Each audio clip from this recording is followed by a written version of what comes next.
الله من الشيطان الرجيم. بسم الله الرحمن الرحيم. فمن يعمل من الصالحات وهو مؤمن فلا كفران لسعيه وإنا له كاتبون. وحرام على قرية أهلكناها أنهم لا يرجعون حتى إذا فتحت يأجوج ومأجوج وهم من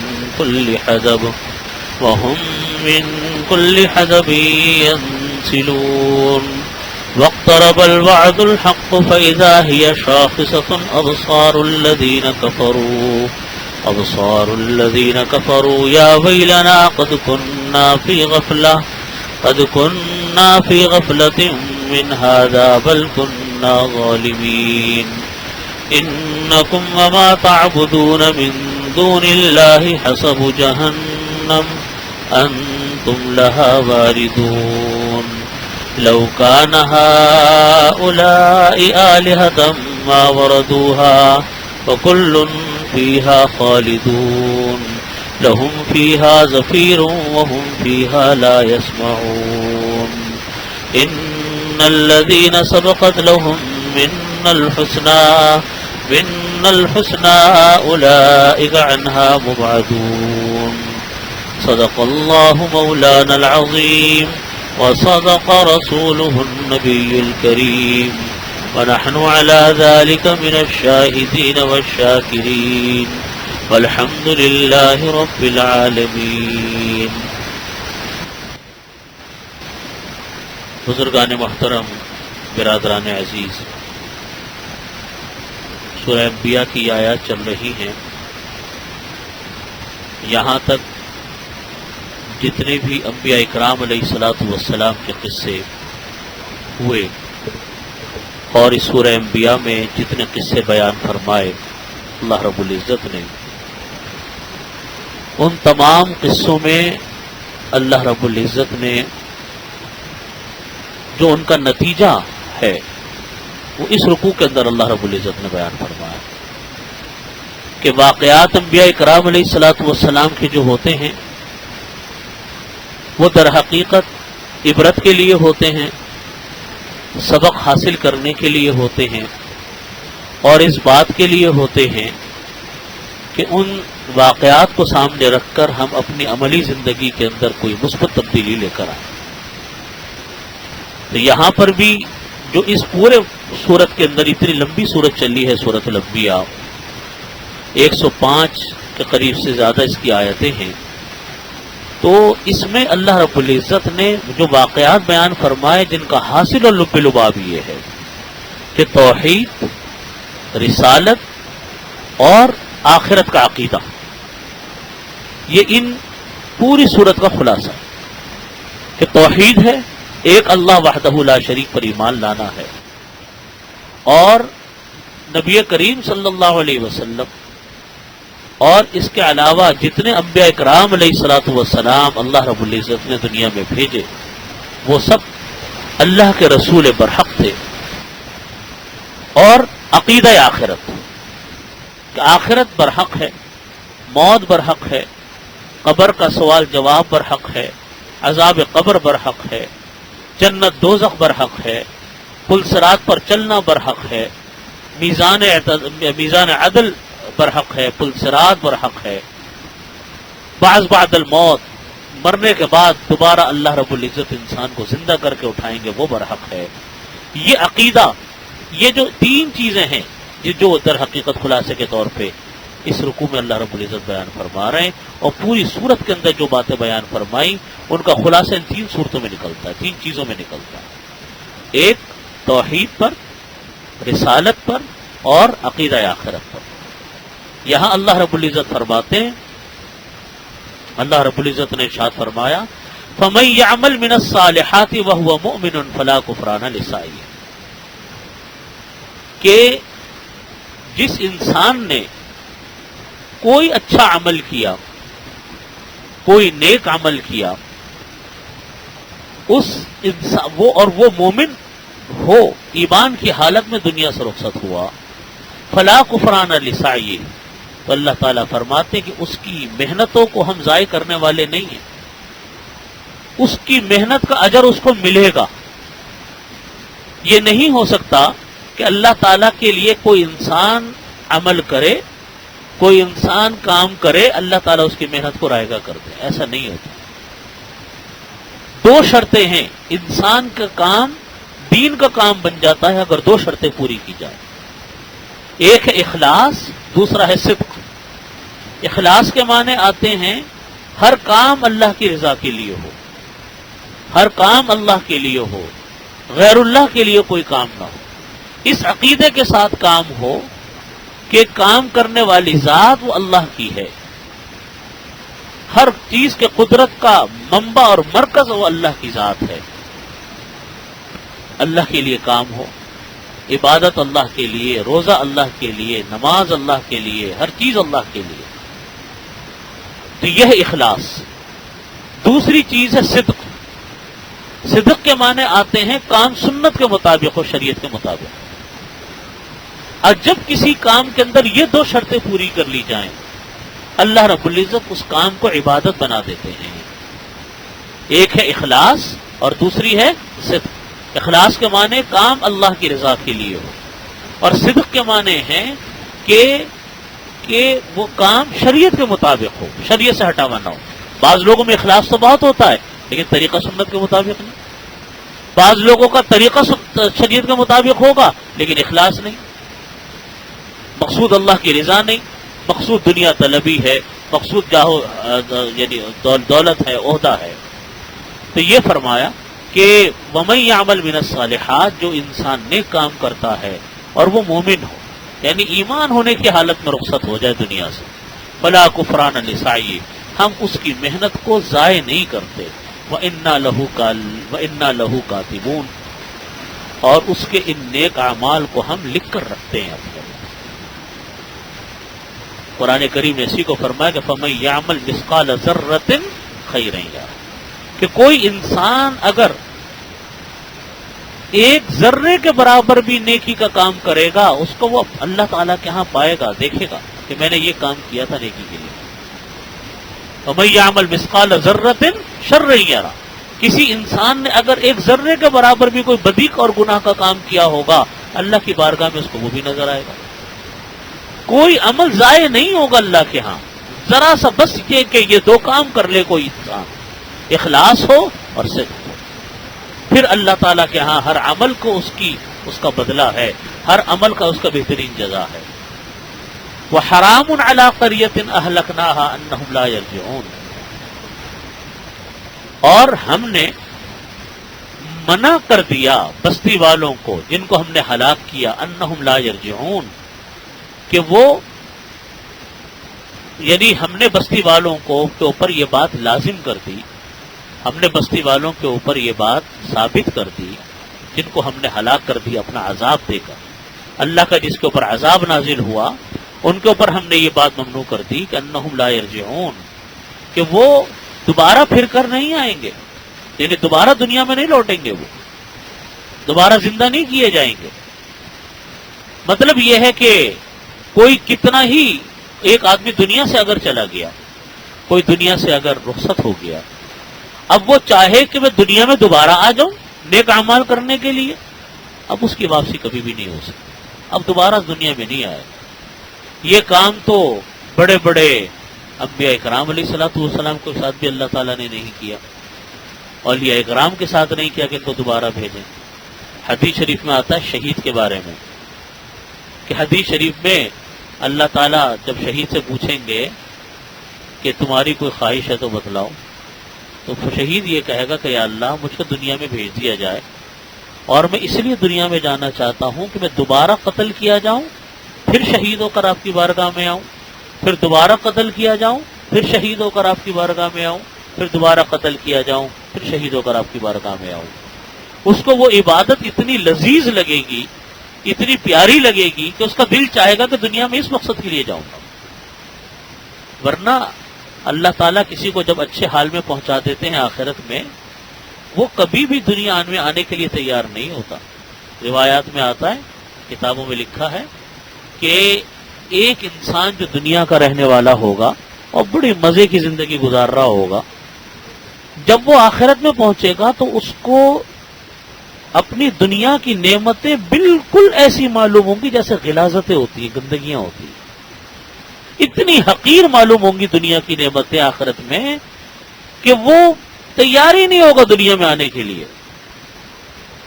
تو آج ہم دنیا کی جن چیزوں پر کٹتے مرتے ہیں اور اللہ کو ناراض کرنے والے اعمال کرتے ہیں، تو وہاں یہ عالم ہوگا کہ ہمیں دنیا کی یہ ساری نعمتیں جو جس کے اوپر آج ہم فخر کرتے ہیں، اللہ کو ناراض کرتے ہیں، یہ ہمیں ہیش معلوم ہونے لگ جائیں گے، ان کی کوئی حیثیت باقی نہیں رہے گی. تو اسی کو فرمایا کہ وہ حرام علی قریۃ، ہم نے بستی والوں پر جن پر ہم نے عذاب نازل کیا، ہم نے ان کے اوپر یہ بات ممنوع کر دی کہ وہ دوبارہ پھر کر اب دنیا میں آئیں گے نہیں. اسی کا ایک مطلب امام قرطبی رحمۃ اللہ علیہ نے یہ بھی بیان فرمایا کہ مرنے کے بعد انسان کی توبہ کا دروازہ بند ہو جاتا ہے. جب انسان مر جائے گا، بلکہ یہ لکھا ہے کہ حدیث شریف میں آتا ہے کہ انسان کی توبہ کا دروازہ اس وقت بند ہوتا ہے جب انسان کے اوپر نزع کا عالم طاری ہوتا ہے. نزع کے عالم کا مطلب یہ ہے کہ اپنی موت کی علامات کو وہ اپنی آنکھوں سے دیکھ لے، سکرات الموت جس کو کہتے ہیں. جب وہ مرحلہ شروع ہوتا ہے تو توبہ کا دروازہ بند ہو جاتا ہے. اسی لیے فرمایا کہ فرعون نے بھی توبہ مانگی تھی نا اللہ سے، جب اس نے دیکھا کہ پانی آ گیا میرے اوپر اور اللہ تعالیٰ نے دریا کو برابر کرنے کا حکم دے دیا، تو فرعون نے کہا کہ آج میں موسیٰ اور اس کے رب کے اوپر ایمان لاتا ہوں. تو اللہ تعالیٰ نے فرمایا کہ اب تمہاری توبہ قبول نہیں ہے، تم نے موت کو دیکھ کر توبہ قبول کی ہے. اور پھر یہ فرمایا اللہ رب العزت نے کہ میں تمہارے جسم کو اور تمہارے جسم کو قیامت تک آنے والی نسلوں کے لیے، انسانوں کے لیے عبرت کا نمونہ بنا دوں گا. چنانچہ آج بھی لوگ وہ فرعون جس کو دیکھ کر دنیا کانپتی تھی اور جناب اس کی حالت خراب ہوتی تھی، آج لوگ اس کی ممی کو جا کر دیکھ کر آتے ہیں، عبرت حاصل کرتے ہیں کہ دیکھو خدا کے جو نافرمان ہوتے ہیں ایک حد تک ان کو ہی ڈھیل ملتی ہے، ایک حد کے بعد ڈھیل نہیں ملتی نافرمانوں کو. تو بات حضرات امام قرطبی رحمۃ اللہ علیہ نے فرمایا کہ مرنے کے بعد بھی انسان کے توبہ کا دروازہ بند ہوتا ہے. اب اگر کوئی انسان دنیا میں آ کر عمل صالح کرنا چاہے تو اس کا موقع نہیں انسان کو ملتا، اس کا موقع نہیں ملے گا. اب تو صرف قیامت کے دن انسان کو دوبارہ زندہ کیا جائے گا، جس کو بعث بعد الموت کہتے ہیں. ہاں کچھ عمل ایسے ہوتے ہیں کہ اس کا ثواب انسان کو مرنے کے بعد بھی ملتا ہے. ویسے تو اب ثواب کا دروازہ بند، اعمال صالحہ کا دروازہ بند، موت آ گئی. لیکن کچھ عمل انسان کو اللہ توفیق دے دو دنیا میں کرنے کی کہ مرنے کے بعد انسان کے لیے وہ ذخیرہ آخرت بن جاتا ہے. حدیث شریف میں فرمایا کہ جب تک وہ چیز باقی رہتی ہے انسان کو اس کا ثواب ملتا رہتا ہے. اللہ کرے ہم سب کو یہ بات سمجھ میں آ جائے، اپنی زندگی میں ہم سب کو کوئی ایسا کام اللہ تعالی ہم سے لے لے کہ ہماری موت کے بعد بھی ہمارے لیے صدقہ جاریہ بن جائے. فرمایا ایک کام ان میں سے یہ ہے کہ کوئی انسان کوئی نیک اولاد چھوڑ کر جائے جو اس کے مرنے کے بعد بھی اللہ کا ذکر کرتی رہے، دین کا کام کرتی رہے. تو جہاں اس کرنے والے کو ثواب ملے گا، اللہ تعالیٰ اس کے ماں باپ کو بھی ثواب عطا فرمائے. جیسے حافظ قرآن بنا دیا، بچوں کو تربیت دے کر نمازی بنا دیا، بچوں کو علم دین پڑھا دیا. بچے نمازیں پڑھ رہے ہیں، مر تو گیا انسان لیکن اس کی اولاد نمازیں بھی پڑھتی ہے، روزے بھی رکھتی ہے، زکوٰۃ بھی دیتی ہے، حج بھی کرتی ہے، عمرہ بھی کرتی ہے، دین کے کام بھی کرتی ہے. اب وہ جب ایک نسل نیک بنتی ہے تو وہ اپنے بچوں کو نیک بناتے ہیں، وہ نسل در نسل وہ سلسلہ چلتا. تو ایک عمل یہ ہے کہ اولاد کو نیک چھوڑا، اور دوسرا عمل فرمایا نبی کریم صلی اللہ علیہ وسلم نے کہ کسی انسان نے کوئی علم چھوڑ کر چلا گیا، کسی نے کوئی کتاب لکھ دی، کوئی شاگرد چھوڑ دیے، کسی کو کوئی چیز پڑھا دی، جب تک اب وہ اس کے علم سے لوگ فائدہ اٹھاتے رہیں گے اس کا ثواب بھی اس کو ملتا رہے گا مرنے کے بعد. جتنے عرصے تک اس کا علم چلتا رہے. اب ہم کتابیں اٹھاتے ہیں، پرانی کتابیں دیکھتے ہیں، کوئی کتنے سو سال پرانی لکھی ہے، کوئی کتنے سال پرانی لکھی ہے. آج بھی لوگ اس کو پڑھتے ہیں، اپنے اعمال اور اخلاق کو ٹھیک کرتے ہیں. اب یہ اللہ تعالیٰ نے ان سے کام لے لیا، اب ان کے لیے صدقہ جاریہ بنا ہوا ہے. اور تیسری چیز فرمائی کہ کوئی صدقہ جاریہ چھوڑ کر چلا گیا، کوئی مسجد بنا دی، کوئی پودا لگا دیا، کوئی کنواں کھدوا دیا، کوئی ایسا کام کر کے چلا گیا جس کا فائدہ دنیا اٹھا رہی ہے، جس کا فائدہ لوگ حاصل کر رہے ہیں. تو فرمایا کہ یہ بھی انسان کے لیے صدقہ جاریہ بنتا ہے، جس کی وجہ سے انسان کو اس کے مرنے کے بعد ثواب چلا جاتا ہے. اب دیکھو یہ تینوں چیزیں توفیق کی ہیں. آج اس دور میں جبکہ ہمارے ہاں تعلیم بالکل سیکولر ہو چکی ہے، ہمارے اسکولوں کی تعلیم سیکولر ہے، کوئی ڈھنگ کی بات مذہبی حوالے سے بچوں کو سکھائی نہیں جاتی، یہاں تک کہ بچہ نماز پڑھنی تک نہیں سیکھتا اسکول کے اندر. پاکی اور ناپاکی کے مسائل اس بچے کو پتہ نہیں ہوتے. بچوں کی علم سیکھنے کی دو ہی چیزیں ہوتی ہیں، یا تو اسکول مدرسہ یا ماں باپ کی گود اور گھر. یہی دو بچے کی درسگاہیں ہیں. اور آج افسوس یہ ہے کہ یہ دونوں ہی چیز آج ہمارے ہاں کی سیکولر ہو گئی ہیں. جب بچے اسکولوں میں جائیں گے اور وہاں دین کی مذہبی تعلیم نہیں ملے گی تو یقیناً کل وہی بڑے ہو کر جو گھر بسائیں گے وہ گھر بسے گا. تو گھروں میں کہاں سے دین آئے گا؟ جن کے گھروں میں کوئی تربیت نہیں ہے دین کی، وہاں گھر کا ماحول بھی سیکولر، اسکول کا ماحول بھی سیکولر، کہاں سے بچہ دیندار بنے گا؟ آپ گھر میں جو کام کریں گے بچہ تو وہ سیکھے گا. نماز پڑھیں گے تو بچہ نماز پڑھنا شروع کر دے گا. آپ دیکھتے ہیں نا، جب ہم نمازیں پڑھتے ہیں، بڑے نماز پڑھتے ہیں، تو چھوٹے چھوٹے بچے ساتھ میں نماز پڑھنی شروع کر دیتے ہیں. وہ سیکھ رہا ہے بچہ، لاشعوری طور پہ سیکھ رہا ہے کہ وہ ماں باپ کو دیکھتا ہے کہ اس طرح رکوع کر رہے ہیں، اس طرح سجدے کر رہے ہیں، اس طرح ہاتھ اٹھا کر دعائیں مانگی جاتی ہیں، اس طرح کلام پاک پڑھ کر تلاوت کی جاتی ہے. جو آپ کریں گے آپ کا بچہ ویسا کرنے لگ جائے. یہ درسگاہ ہے، گھر تو درسگاہ ہے. گھر میں آپ بچوں کو سامنے اگر سچ بولیں گے بچہ بھی سچ بولے گا. گھر میں جب بچہ دیکھا کہ میرے ماں باپ ہی جھوٹ بول رہے ہیں اور اس کو ان کے اوپر کوئی فکر نہیں ہوتی، تو بچے کو اندازہ لگا لیجئے کہ وہ کیا بنے گا آگے جا کر. بھائی تو ہم اپنے گھر کا ماحول کو جیسا رکھیں گے بچہ ویسا بنے گا. تو اسی کو فرمایا اللہ کے نبی کریم صلی اللہ علیہ وسلم نے، اللہ رب العزت نے فرمایا کہ انسان جو ہے، یہ جو آیت کا ترجمہ ہے کہ ہم نے حرام کر دیا، یعنی ممنوع قرار دے دیا بستی والوں پر اور اس کے رہنے والوں پر، انہم لا یرجعون، کہ وہ لوگ واپس پلٹ کر نہیں آئیں گے دنیا میں. یعنی توبہ کا دروازہ اب بند ہو جائے گا، اعمال کا دروازہ بند ہو جائے گا. اب اعمال اور ثواب پہنچے گا تو انسان کی دنیا کی زندگی کے مطابق پہنچے گا. جس کی جیسی زندگی ہے اس کے حساب سے انسان کو ثواب پہنچتا رہے گا. ہاں، یہ دنیا میں انسان دوبارہ کب تک زندہ نہیں ہوگا؟ کب تک انسان زندہ نہیں ہوگا؟ جب تک اللہ تعالی کی طرف سے قیامت کا سور نہیں پھونکا جائے، اس وقت تک انسان دوبارہ زندہ نہیں ہوگا. جس وقت قیامت کا سور پھونک دیا جائے گا، قرآن کریم میں یہ عقیدہ بار بار بیان فرمایا اللہ رب العزت نے، بعث بعد الموت جس کو کہا جاتا ہے، کہ مرنے کے بعد دوبارہ زندہ کیا جانا، کہ انسان مرنے کے بعد دوبارہ زندہ کیا جائے گا. یہ متعین عقیدہ ہے جس کے اوپر کلام پاک کی کئی بار بار آیتیں آئی ہیں. کافر لوگ اسی کو نہیں مانتے تھے. وہ کہتے تھے کہ یہ کیسے ہو سکتا ہے کہ انسان مٹی میں چلا گیا، کوئی سینکڑوں سال پہلے مر گیا، کوئی ہزاروں سال پہلے مر گیا، مٹی میں رل مل گیا، آج کوئی اس کا نام نہیں جانتا، نشان نہیں جانتا، وہ کیسے زندہ ہوگا؟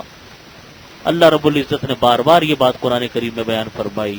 نبی علیہ الصلوۃ والسلام نے بار بار یہ بیان فرمائی کہ وہ اللہ جس نے تم کو پہلی مرتبہ پیدا کیا، وہ جس طرح قادر تھا تم کو پہلی مرتبہ پیدا کرنے پر، دوسری مرتبہ بھی وہی پیدا کرے گا. کوئی انسان تو خالق نہیں تھا، ہمارا خالق تو اللہ کی ذات تھی. اللہ نے ہم کو پہلی مرتبہ پیدا کیا، دوسری مرتبہ بھی وہی پیدا کرے گا. یہ متعین عقیدہ بعث بعد الموت کا. اس وقت تک انسان کو دوبارہ زندہ نہیں کیا جائے گا. جب بعث بعد الموت کا وقت آئے گا، اللہ کی طرف سے حکم ہوگا کہ چلو بھائی اب انسان دوبارہ کھڑے ہو جائے، تو سارے زمین میں دفن شدہ انسان وہ دوبارہ زندہ ہو کر کھڑے ہو جائیں گے. یہ مطلب ہے حرام علی قریۃ اہلکناها انہم لا یرجعون، کہ وہ لوگ پلٹ کر نہیں آئیں گے. کب تک نہیں آئیں گے؟ جب تک کہ اللہ کا حکم نہیں آئے گا دوبارہ زندہ کیے جانے کا. حتی اذا فتحت یاجوج و ماجوج میں وہم من کل حدب ینسلون، یہاں تک کہ جب کھول دیے جائیں گے یاجوج اور ماجوج، وہم من کل حدب، اور وہ ہر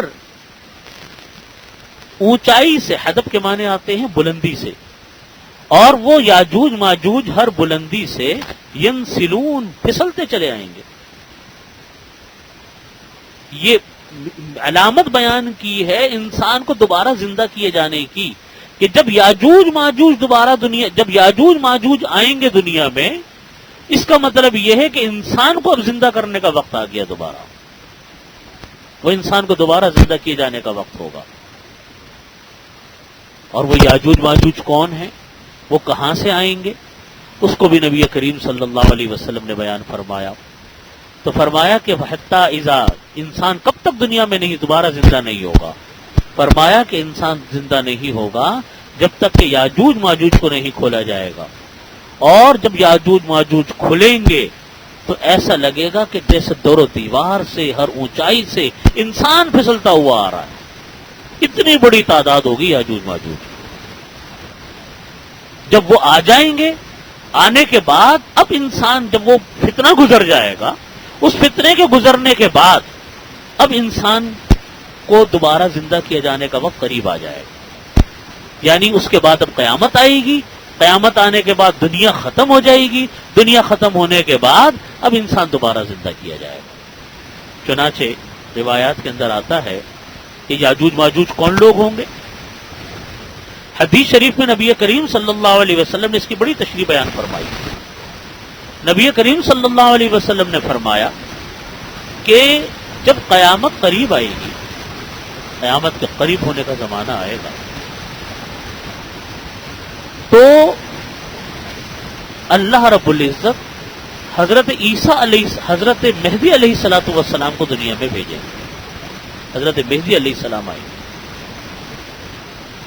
اور حضرت مہدی علیہ الصلوۃ والسلام کے بعد، اور جیسے ہی حضرت مہدی علیہ الصلوۃ والسلام آئیں گے، ان کی علامات میں یہ بات لکھی ہے کہ وہ اس وقت مسلمانوں کی یہ حالت ہوگی کہ مسلمان تعداد میں تو بہت بڑی مقدار میں ہوں گے، لیکن مسلمانوں کے پاس قیادت نہیں ہوگی، مسلمان افراتفری کا شکار ہوں گے، مسلمان بڑی پریشانیوں کا شکار ہوں گے۔ جیسا آج ہم سمجھتے ہیں کہ شاید ہمارا زمانہ وہی ہے، واللہ عالم یہ وہی زمانہ ہے کہ نہیں ہے، یہ اللہ ہی کو خبر ہے، کہ مسلمانوں کے پاس قیادت نہیں ہوگی، افراتفری کا شکار ہوگی۔ حضرت مہدی علیہ الصلوۃ والسلام کے آتے ہی جہاد شروع ہو جائے گا، اور وہ جہاد چلتا رہے گا یہاں تک کہ دجال کا ظہور ہو جائے گا، دجال ظاہر ہوگا۔ دجال کے آنے کے بعد اللہ رب العزت حضرت عیسیٰ علیہ الصلوۃ والسلام کو دنیا میں بھیجیں گے دوبارہ، ان کو تو اٹھا لیا، دنیا میں بھیجیں گے، اور حضرت عیسیٰ علیہ الصلوۃ والسلام دجال کو باب اللد پر پکڑیں گے۔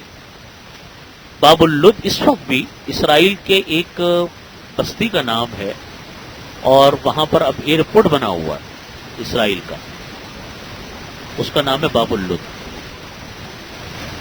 اور بعض حضرات نے بتلایا جو اسرائیل کا دورہ کر آئے، انہوں نے بتلایا کہ پاکستانی تو نہیں، جو کہ باہر ملکوں میں ہوتے ہیں ان کا آنا جانا ہوتا ہے زیارات کے لیے، انہوں نے بتلایا کہ وہاں پر لکھا ہوا ہے کہ ہنا ینزل ملک السلام، باب اللد پہ لکھا ہوا، ملک السلام سے مراد ان کی حضرت عیسیٰ علیہ الصلوۃ والسلام، کہ یہاں حضرت عیسیٰ علیہ السلام اتریں گے۔ خیر لمبا واقعہ ہے، میں اصل اپنی اس آیت کی تشریح پر آ جاتا ہوں، جو آیت کی تشریح میں نے عرض کی آپ سے۔ حتی اذا فتحت یاجوج و ماجوج ومن کل حدب ینسلون، فرمایا کہ جب حضرت عیسیٰ علیہ الصلوۃ والسلام اس کو باب اللد پر پکڑیں گے، پکڑنے کے بعد پھر حضرت عیسیٰ علیہ السلام اس کو قتل کریں گے، پھر حضرت عیسیٰ علیہ السلام لوگوں کے پاس تشریف لائیں گے، اور شفقت سے ان کے چہروں پر ہاتھ پھیریں گے، اور جنت میں اعلیٰ درجات کی ان کو خوشخبری سنائیں گے۔ ابھی یہ خوشیاں منا ہی رہے ہوں گے کہ اللہ تعالی کی طرف سے یہ حکم نازل ہوگا کہ میں اپنے بندوں میں ایسے لوگوں کو نکالوں گا جن کے مقابلے کی کسی کو طاقت نہیں. یہ سمجھیں گے کہ سب کچھ ختم ہو گیا، ساری مشکلوں سے ہم فارغ ہو گئے. اللہ تعالیٰ فرمائیں گے کہ نہیں، ایک ایسی مشکل آنے والی ہے ابھی تمہارے اوپر کہ اس کے مقابلے کی تم میں سے کسی کے اندر طاقت نہیں. حضرت عیسیٰ علیہ الصلوۃ والسلام مسلمانوں کو جمع کر کے کوہ طور پر چلے جائیں گے، اور اللہ رب العزت یاجوج ماجوج کو کھول دیں گے، جس کو قرآن کریم کی بھی جو آیت ہم پڑھ رہے ہیں جس میں بھی اللہ رب العزت نے لفظ کیا فرمایا، اذا فتحت یاجوج و ماجوج، جب یاجوج ماجوج کو کھول دیا جائے گا. اس کا مطلب یہ کہ ابھی وہ کہیں بند ہیں، جیسا میں ابھی آگے جا کے عرض کروں گا انشاءاللہ. تو وہ اتنی تیزی کے سبب ہر بلندی سے پھسلتے ہوئے دکھائی دیں گے. ان میں سے پہلے لوگ بحر تبریہ سے گزریں گے. بحر تبریہ یہ ایک ایسے محل وقوع پر واقع ہے، عجیب و غریب محل وقوع پر یہ بحر تبریہ واقع ہے. ابھی چند سال پہلے میرا اردن جانا ہوا تو میں بحر تبریہ خاص طور پر گیا تھا، جس کا حدیث میں بڑا ذکر آتا. ایک طرف ایک ہی جگہ پر یہ اس طرح واقع ہے کہ آپ جب کھڑے ہوتے ہیں ملک اردن میں تو بحر تبریہ سامنے ہوتا ہے، فلسطین بائیں ہاتھ پر ہوتا ہے، اور شام کی جولان کی پہاڑیاں وہ آپ کے دائیں ہاتھ پر ہوتی ہیں. یعنی جب سیدھے کھڑے ہوں گے تو سامنے بحر تبریہ ہے، بائیں ہاتھ کے اوپر فلسطین ہے، اور دائیں ہاتھ کے اوپر شام کی جولان کی پہاڑی. یعنی تین ملکوں کا سنگم ہے وہ آج کل کے لحاظ سے، اور درمیان کے اندر یہ بحر تبریہ. آج بھی اس کے اندر بہت بڑی مقدار میں پانی موجود ہے. حدیث شریف میں اس کا یہ ذکر آتا ہے جو یہاں پر آ رہا ہے کہ نبی کریم صلی اللہ علیہ وسلم نے فرمایا کہ ان میں سے پہلے لوگ جب گزریں گے، حدیث شریف میں آتا ہے کہ جب یہ یاجوج ماجوج کا لشکر گزرے گا، آگے والے جب پانی پیئیں گے تو پورا سمندر دریا خالی ہو جائے گا. تو پیچھے آنے والے لوگ کہیں گے کہ کبھی یہاں پانی ہوتا تھا. اتنی لمبی تعداد ہوگی ان یاجوج و ماجوج کی. تو بحر تبریہ سے وہ پانی پیئیں گے. اس کے بعد جب یہ وہاں سے گزریں گے تو دیکھیں گے اور وہ کہیں گے کہ یہاں تو کبھی پانی ہوتا تھا. حضرت عیسیٰ علیہ السلام کا معاملہ یہ ہوگا کہ مقابلے کی طاقت کسی کو نہیں ہوگی ان سے، کوئی ان سے مقابلہ نہیں کر سکے گا. حضرت عیسیٰ علیہ السلام بھی مسلمانوں کو لے کر کسی محفوظ جگہ کوہ طور پر چلے جائیں گے. جو قلعے ہوں گے، بلڈنگیں ہوں گی، کچھ مسلمان ان کے اندر اپنی پناہ حاصل کر لیں گے، باقیوں کو یہ سارے جو ہیں یہ یاجوج و ماجوج وہ قتل کر دیں گے مسلمانوں کو. اس طریقے سے یہ سلسلہ چلتا رہے گا. جب ایک عرصے تک یہ محصور ہو جائیں گے مسلمان، تو اب کھانے پینے کی اشیاء جو ان کے ساتھ ہوں گی وہ کب تک کام دیتی ان کے لیے، وہ کم پڑنے لگیں گی. یہاں تک کہ حدیث شریف میں آتا ہے کہ لوگ ایک بیل کے سر کو، بیل کی جو سری ہوتی ہے اس کو 100 دینار کے بدلے میں خریدنے لگیں گے. اتنی غذائی قلت ہو جائے گی. حضرت عیسیٰ علیہ الصلوۃ والسلام جب یہ منظر دیکھیں گے کہ مسلمان اتنی تکلیف میں ہیں تو وہ اللہ تعالیٰ سے دعا کریں گے اور کہیں گے کہ اللہ ہمارے اوپر سے اس مشکل کو ختم فرما دیجئے. تو پھر یہ جو یاجوج ماجوج ہیں ان کے اوپر اللہ تعالیٰ ایک وبائی بیماری بھیجیں گے اور یاجوج ماجوج تھوڑی دیر میں سب کے سب مر جائیں گے. سارے واقعات حدیث شریف میں ہیں. پھر حضرت عیسیٰ علیہ الصلوۃ والسلام اور ان کے ساتھی کوہ طور سے نیچے آئیں گے تو دیکھیں گے زمین میں ایک بالش جگہ بھی ان سے خالی نہیں ہے. اتنی بڑی مقدار تھی ان کی جو سب مر جائیں گے، اور لاشوں کی وجہ سے سخت طوفان پھیلا ہوا ہے. اس کیفیت کو دیکھ کر حضرت عیسیٰ علیہ السلام اور ان کے ساتھی اللہ تعالیٰ سے دعا کریں گے کہ یا اللہ ساری زمین تو انسانی لاشوں سے بھری پڑی ہے، ہم کس طرح زندہ رہیں گے. تو اللہ تعالیٰ پھر ان کی دعا کو قبول کریں گے اور اتنے بڑے بڑے بھاری بھرکم پرندوں کو بھیجیں گے کہ جن کی گردنیں اونٹ کی گردنوں کی طرح ہوں گی، اور وہ ان کی لاشوں کو اٹھا کر جہاں اللہ کی مرضی ہوگی وہاں پھینک دیں گے. بعض روایات میں یہ لکھا ہے کہ ان کو اٹھا کر دریا میں ڈال دیں گے. پھر حق تعالیٰ ایک بارش برسائیں گے اور کوئی شہر کوئی جنگل ایسا نہ ہوگا جہاں بارش نہ ہوئی ہو. پوری زمین بار میں بارش ہوگی، ساری زمین دھل جائے گی، زمین شیشے کی مانند صاف ہو جائے گی. پھر حق تعالیٰ زمین کو حکم فرمائیں گے کہ اپنے پیٹ سے پھلوں اور پھولوں کو اگا دے. یہ ساری مشکل کا زمانہ، مشکلات کا زمانہ ختم ہوگا. اب اللہ تعالیٰ زمین کو کہیں گے کہ تم پھلوں کو اگاؤ، پھولوں کو اگاؤ، اور ایسے ہی ہوگا. اللہ تعالیٰ کی جب یہ فرمائیں گے تو یہ زمین کی یہ برکتیں ظاہر ہوں گی. یہاں حدیث میں لکھا ہے کہ ایک ایک انار اتنی بڑی مقدار میں پیدا ہوگا کہ ایک انار ایک جماعت کے لیے کافی ہوگا، اور لوگ اس کی چھلکے کی چھتری بنا کر سایہ حاصل کریں گے. دودھ میں اس قدر برکت ہوگی کہ ایک اونٹنی کا دودھ ایک بہت بڑی جماعت کے لیے کافی ہوگا، اور ایک گائے کا دودھ ایک قبیلے کے سب لوگوں کو کافی ہو جائے گا، اور ایک بکری کا دودھ پوری برادری کو کافی ہوگا. یہ غیر معمولی برکات اور امن و امان کا زمانہ 40 سال رہنے کے بعد قیامت کا وقت آ جائے گا. یعنی اب ترتیب دوبارہ دیکھیے، مہدی علیہ السلام آئے، پھر عیسیٰ علیہ السلام آئے. عیسیٰ علیہ السلام 40 سال رہے. اس کے بعد انہی کے زمانے میں یاجوج ماجوج آئے، وہ ایک آندھی طوفان کی طرح آئیں گے اور پھر اللہ کے حکم سے ختم ہو جائیں گے. اس کے بعد پھر برکتوں کا زمانہ چلے گا چلے گا چلے گا، یہ 40 سال تک چلتا رہے گا. اس 40 سال کے بعد اب یہ ختم ہو جائے گا سلسلہ، قیامت آ جائے گی. اس وقت حق تعالیٰ ایک خوشگوار ہوا چلائیں. قیامت کے مسلمان دنیا سے کیسے جائیں گے؟ مسلمان اس طرح جائیں گے دنیا سے کہ اللہ رب العزت ایک بڑی ہی خوشگوار ہوا چلائیں گے، جس کی وجہ سے سب مسلمانوں کے بغلوں کے نیچے ایک خاص بیماری ظاہر ہو جائے گی، اور سب کے سب وفات پا جائیں گے، اور باقی صرف شریر اور کافر رہ جائیں گے جو زمین پر کھلم کھلا حرام کاری جانوروں کی طرح کریں گے. ایسے ہی لوگوں پر قیامت آ جائے گی، یعنی کوئی مسلمان دنیا میں زندہ نہیں بچے گا. تو اس حدیث کو بیان کر کے فرمایا کہ یہ مطلب ہے کہ اس آیت کا کہ وہ لوگ قیامت تک دوبارہ نہیں دنیا میں بھیجے جائیں گے. جب یاجوج ماجوج کھولے جائیں گے اس کے بعد وہ انسان دوبارہ لوٹ کر آئیں گے، لیکن لوٹ کر آنے کی ترتیب یہ ہوگی جس طریقے سے حدیث شریف میں آ رہی. یہ مختصر واقعہ ہے جو کہ میں نے حدیث شریف کے حوالے سے لکھا. ایک اور جگہ پر روایت میں آتا ہے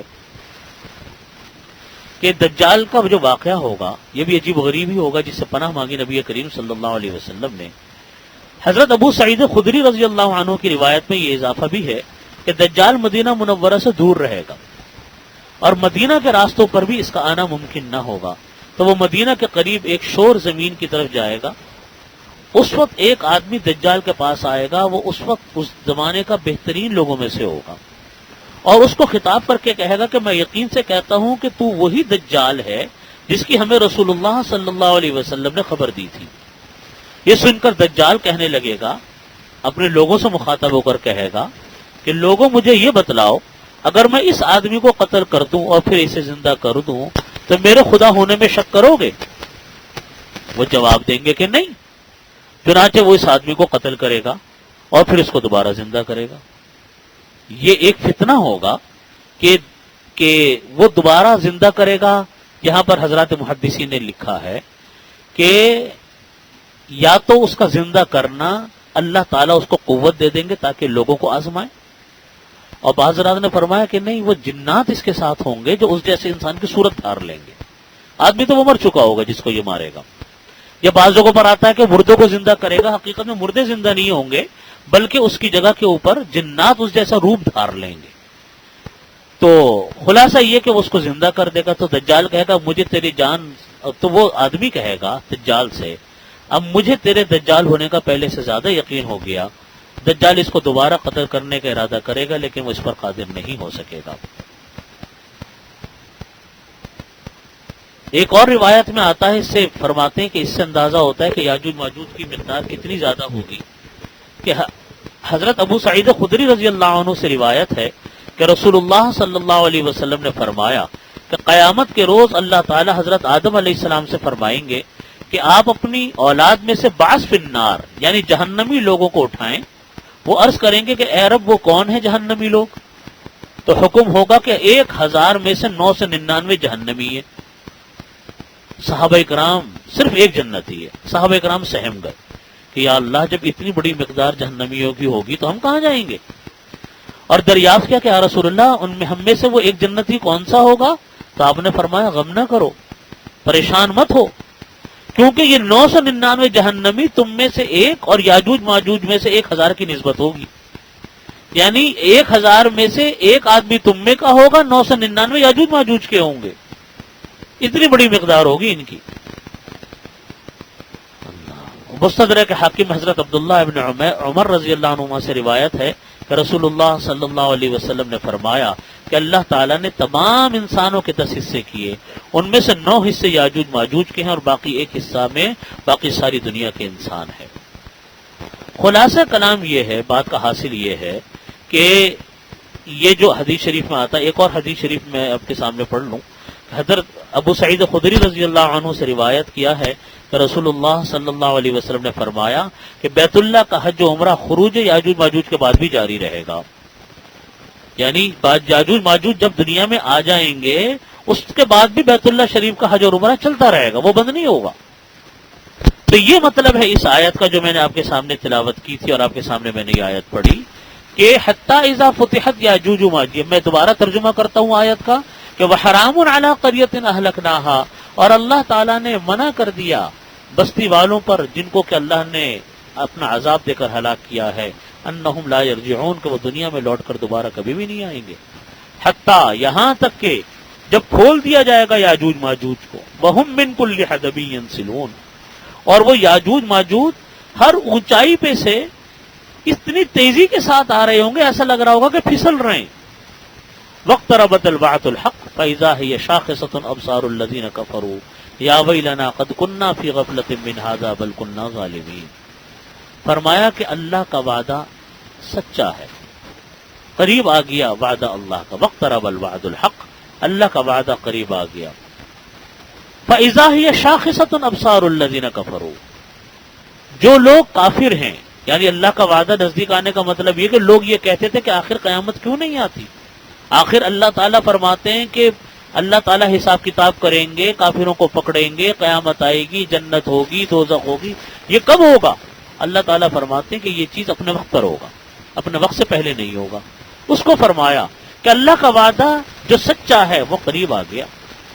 فَإِذَا هِيَ شَاخِصَةٌ أَبْصَارُ الَّذِينَ كَفَرُوا، اس وقت کافر لوگوں کی آنکھیں پھٹی کی پھٹی رہ جائیں گی.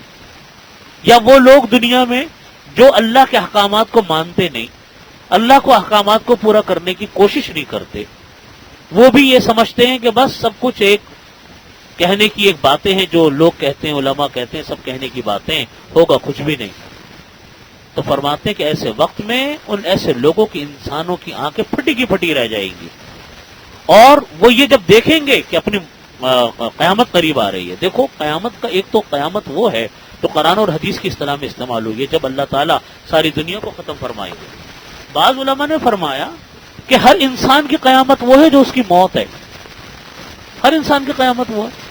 بھئی دنیا تو ایک جب ختم ہوگی سو ہوگی، لیکن وہ انسان جس کی موت آ رہی ہے اس کی تو دنیا ابھی ختم ہو رہی ہے نا، اس کے لیے تو سب کچھ ابھی ختم ہو رہا ہے.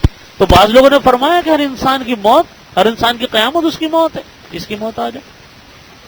سوال یہ کہ تیاری کیا کی اس موت کی؟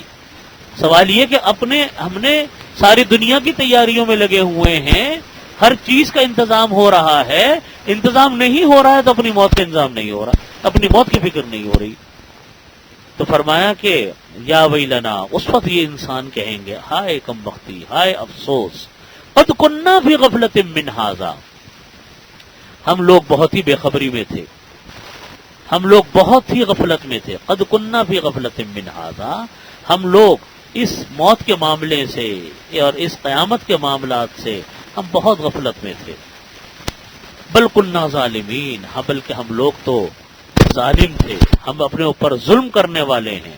ظلم کرنے والے کا مطلب یہ ہے کہ ہم نے اللہ تعالیٰ کے احکامات کی پرواہ نہیں کی، اس کو ہم نے پوچھا نہیں، تو یہ گویا کہ ہم اپنے اوپر ظلم کر رہے ہیں. بل کنا ظالمین، بات یہی ہے بھائی کہ ہر انسان اپنے، یہ جو قرآن کریم میں منظر کھینچا مراد تو اس سے کفار ہیں، لیکن حقیقت یہ ہے کہ یہ مرحلہ تو ہر ایک کے اوپر آنا ہے موت کا.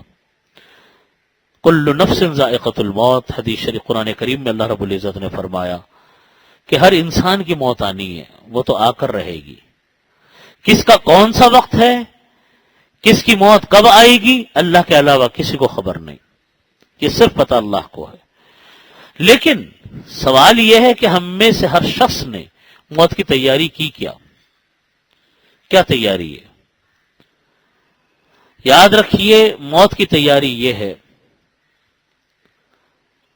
کہ اپنے ذمے کے جتنے فرائض و واجبات ہیں جو ادا ہو گئے تو سبحان اللہ، جو رہ گئے ان کی ادائیگی کی فکر کرے انسان۔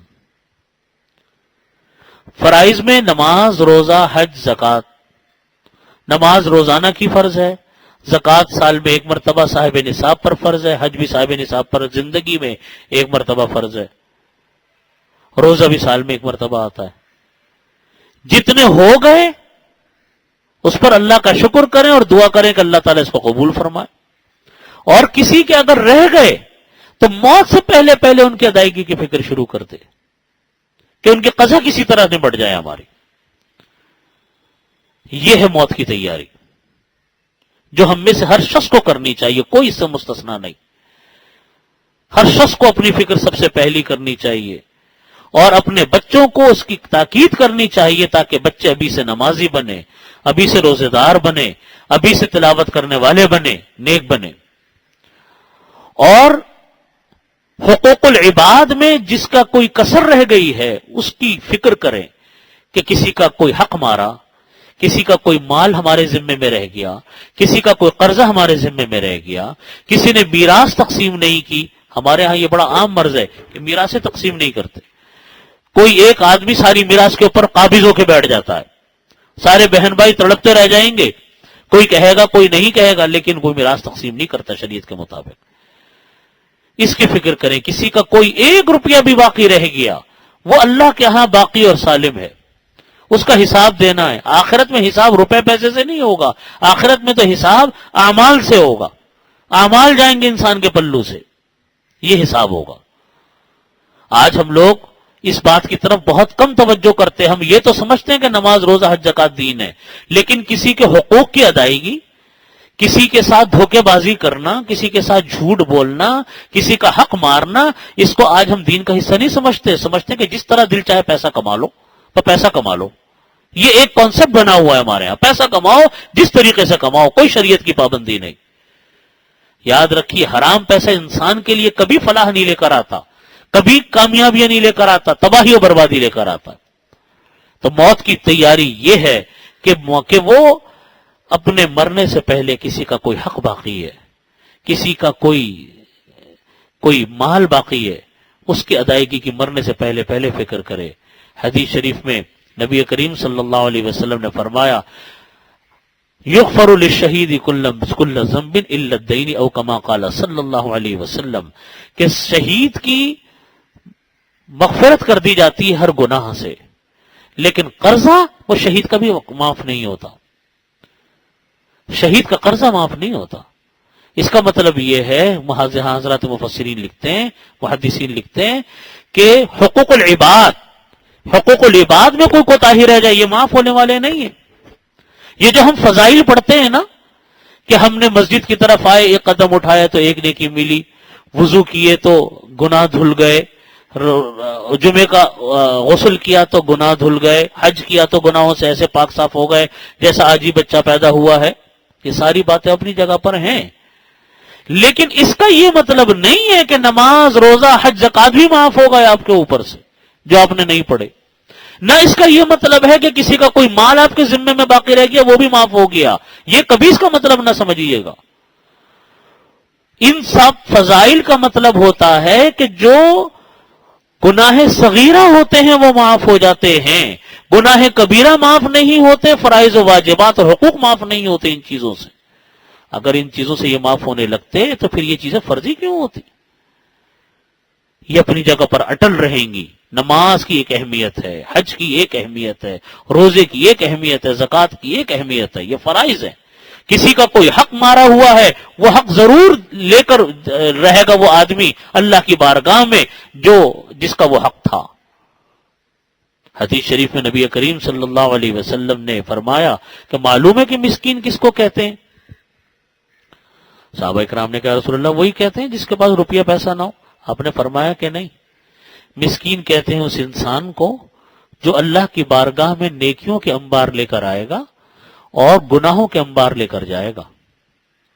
اور فرمایا کہ اس طرح ہوگا کہ ایک انسان نیکیوں کے انبار لائے گا اور اللہ کی بارگاہ میں آ کر کھڑا ہوگا تو ایک دعوے دار آئے گا، کہے گا کہ یا اللہ اس نے میرا حق مارا تھا، اس نے میرے ساتھ فلانا ظلم کیا تھا. اللہ تعالیٰ فرمائیں گے کہ اچھا بھائی ایسا کرو، اب تو یہاں روپیہ پیسہ تو ہے نہیں، چلو اپنی نیکیاں اس کو دو. پھر دوسرا آئے گا کہ اس نے میرے سے پیسے میرے لوٹے تھے، وہ کہیں گے کہ اچھا تم اس کے پیسے اس کو ادا کرو، یہاں تک کہ اس انسان کے ساری نیکیاں ختم ہو جائیں گی. فرمایا کہ دعوے دار پھر بھی کھڑے رہیں گے.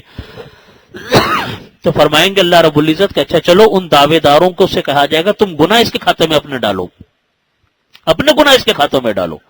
اب وہ اپنے گناہ اس کے کھاتے میں ڈالیں گے، یہاں تک کہ نیکیوں کے انبار لایا تھا اور اب گناہ کے انبار اس کے اوپر چڑھے ہوئے. اس حال میں اللہ کی بارگاہ سے رخصت ہوگا. تو بھائی کسی کا حق مارنا، کسی کے ساتھ جھوٹ بولنا، کسی کی حق تلفی کرنا، کسی سے پیسے لے لینا اس کو واپس نہ کرنا، کسی کو تکلیف پہنچا دینا، کسی کو اذیت پہنچا دینا، یہ آج ہمارے معاشرے میں گناہ نہیں سمجھے جاتے، لیکن اللہ کے ہاں بہت بڑے کبیرہ گناہ ہے. یہ معاف کرائے بغیر معاف نہیں ہوتے. اللہ رب العزت ہم سب کو موت کی تیاری کی توفیق عطا فرمائے. اسی پر میں اپنی بات ختم کرتا ہوں. آخر دعوانا الحمدللہ رب العالمین. دعا فرما لیجیے گا بھائی. اللہم صلی علی محمد وعلی آل محمد کما صلیت علی ابراہیم وعلی آل ابراہیم.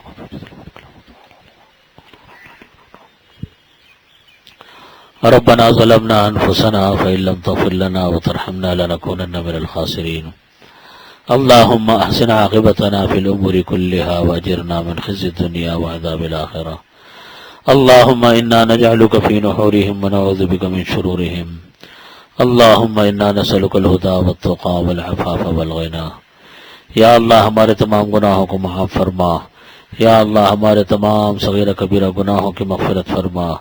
یا اللہ ہم کو ہر طرح کی عافیت عطا فرما، دین دنیا کی صلاح و فلاح عطا فرما، کامیابی عطا فرما.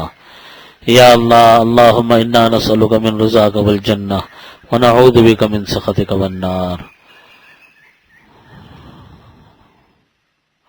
اللہم صلی علی محمد وعلی آلہ وسلم.